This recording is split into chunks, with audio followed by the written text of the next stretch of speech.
اللہ اکبر. حالات یہ ہیں, عشق مصطفیٰ کا دعویٰ ہے, محبت رسول کا دعویٰ ہے, لیکن ٹوپی اس لیے نہیں پہنتے, اگر ٹوپی پہنوں گا تو میری مانگ بگڑ جائے گی. حال یہ ہے, رومال بھی اتنی نزاکت سے باندھتے ہیں کہ بالوں کی مانگ نہیں بگڑنا چاہیے. نادانوں, جو قوم اپنی مانگ کا اتنا خیال کرے کہ رسول اللہ کے دل کا اتنا خیال نہ کرے, وہ قوم آخر کر کیا سکتی ہے؟ دنیا اچھی طرح جانتی ہے تمہارا تعلق بالرسول کتنا ہے, دنیا کو پتا ہے تم نبی کو کتنا چاہتے ہو. اللہ اکبر. بڑی معذرت کے ساتھ میرے جملے تلخ ہو تو مجھے معاف کر دینا. میری قوم کا جوان اپنے بالوں کی مانگ سے بھی زیادہ نبی کو چاہ نہ سکا. اللہ اکبر. آپ کتنا سنبھال کر رومال باندھتے ہیں, سر پہ ٹوپی کتنی سنبھال کر رکھتے ہیں, مانگ بگڑنا نہ چاہیے. عاشق مصطفیٰ تو وہ تھے جنہوں نے نبی کے لیے کلیجے چبوا دیے. عاشق مصطفیٰ تو وہ تھے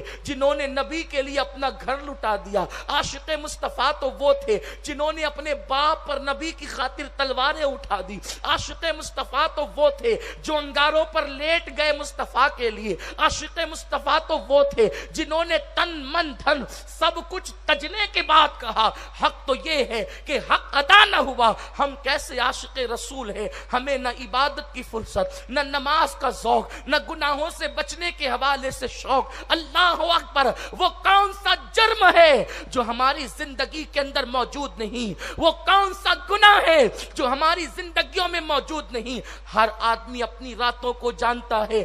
دنیا کے 95% مسلمانوں کی راتیں گناہوں سے رنگین ہو چکی ہے. حال یہ ہے, کوئی گھر میں گناہ کر رہا ہے, کوئی لاج میں گناہ کر رہا ہے, کوئی سفر میں گناہ کر رہا ہے.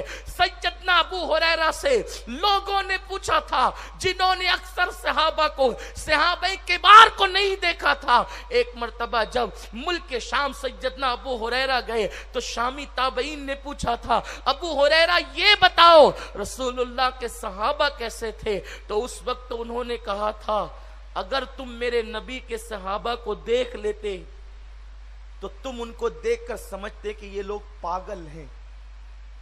انہیں تم پاگل اور دیوانہ سمجھتے. وہ عمل کے معاملے میں اتنے حریص تھے, خوف خدا سے لرزنے والے, کثرت سجدہ کرنے والے, حضور کے نقش قدم پر چلنے والے. اگر تم رسول اللہ کے اکثر صحابہ کو دیکھ لیتے انہیں پاگل سمجھتے, دیوانہ سمجھتے, اور اگر صحابہ تمہیں دیکھ لیتے تو وہ تمہیں مسلمان نہیں سمجھتے. کن کو کہا؟ تابعین کو کہا. کن کو؟ امام بخاری سے پہلے کے لوگوں کو کہا, امام مسلم سے پہلے کے لوگوں کو کہا کہ صحابہ تمہیں دیکھتے تو تمہیں مسلمان نہیں سمجھتے, ہمیں دیکھتے تو پتہ نہیں شاید انسان بھی نہیں سمجھتے. مسلمانوں کی راتوں کا جائزہ لو. جس قوم کو شب برات اور شب قدر میں نیند آتی ہو اس قوم کی رات کا اکثر حصہ نکڑ پر گزرتا ہے. اب تو موبائل کیا آ گیا ہے کہ جس کو دیکھو وہ لمبی لمبی باتوں میں مصروف ہے, جس کو دیکھو وہ گیم میں ہے. دنیا کے نزدیک وہ لوگ بڑے نیک ہیں جو بیچارے گیم کھیلتے ہیں, اس لیے کہ وہ گندی تصویر تو نہیں دیکھتے, وہ انٹرنیٹ پر زنا کے مناظر تو نہیں دیکھتے. گیم کھیلنے والا سب کے سامنے کھیلتا ہے کہ یہ کوئی گناہ نہیں, لیکن یاد رکھو گیم بھی گناہ ہے, اس لیے کہ وہ وقت کا ضیاع ہے, وقت کو ضائع کرنا ہے. اور اللہ نے یہ زندگی پہلی اور آخری مرتبہ عطا کی ہے. یہ دنیا کی زندگی پھر نہیں ملے گی. جس دن روح کا رشتہ جسم سے ٹوٹ جائے گا اس دن پھر تمہیں اللہ یہ زندگی عطا نہیں کرے گا. یہاں تک فرمایا گیا اگر ایک انسان موت کے بعد اللہ سے کہے گا مولا تو مجھے 2 رکعت نماز دنیا میں پڑھنے کے لیے جانے کی اجازت دے دے, تو میرا اللہ فرمائے گا میں نے تجھے وقت دیا تھا سو تو نے اس وقت عبادت نہیں کی. اب دنیا سے آنے کے بعد پھر ہمارا قانون ہے کہ دوبارہ کوئی دنیا میں جا نہیں سکتا. اے میرے قوم کے جوانوں ذرا سوچو تو صحیح, تم گیم لے کر کے بیٹھے ہو, دنیا تمہیں مجرم مانے نہ مانے, تم بہت بڑے مجرم ہو. جو گندی تصویریں دیکھتے ہیں, جو موبائل پر لمبی لمبی گفتگو لڑکیوں سے کرتے ہیں, وہ تو بڑے مجرم ہے ہی, لیکن گیم کھیلنے والا بھی حرام کا مرتکب ہے, وہ بھی ناجائز کام کر رہا ہے. وقت کی قدر کرو. ایک بزرگ اپنے دوست کے مزار پر گئے, بیٹھے بیٹھے آنکھ لگ گئی تو ان کا دوست جو قبر میں تھا وہ کہتا ہے, یار جب تک کہ عمل کرنے کے لیے زندگی تھی اس وقت تو عمل کی اہمیت نہیں پتا تھی, اب عمل کی اہمیت پتا چلی ہے تو اب عمل کر نہیں سکتے. تو جو شخص زندہ تھا وہ اللہ والے نے پوچھا, تم یہ کیوں کہتے ہو؟ کہا تمہیں نہیں معلوم, جو جمعہ پڑھتا ہے اللہ اس کو مقبول حج کا ثواب عطا کرتا ہے, جو 2 رکعت نماز پڑھتا ہے اللہ جبریل کی پرواز کتنی طویل ہے آپ کو بتاؤں, 2 رکعت نماز کا ثواب کیا ہے. اللہ اکبر.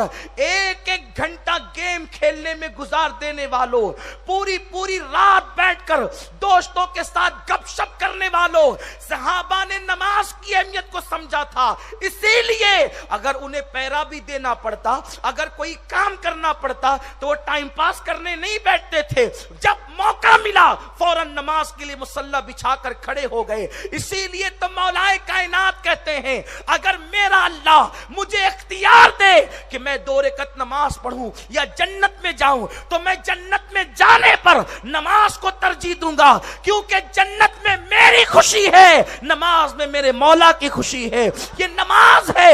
نماز کیا ہے؟ اللہ اکبر. ایک مرتبہ بلبل سدرہ جبریل امین آئے, عرض کیا یا رسول اللہ صلی اللہ علیہ وسلم, جو ہے میں نے اپنے اللہ سے پوچھا, اللہ تو نماز پڑھنے والوں کو اجر کتنا دے گا, عبادت کرنے والوں کو ثواب کتنا دے گا؟ تو میرے اللہ نے مجھ سے کہا, جبریل تو جنت میں 70 سال تک کے اڑتا رہے گا, تو جتنا فاصلہ طے کرے گا وہ 2 رکعت پڑھنے والوں کو اتنی بڑی جنت عطا کروں گا. اور جبریل کی پرواز کیا ہے؟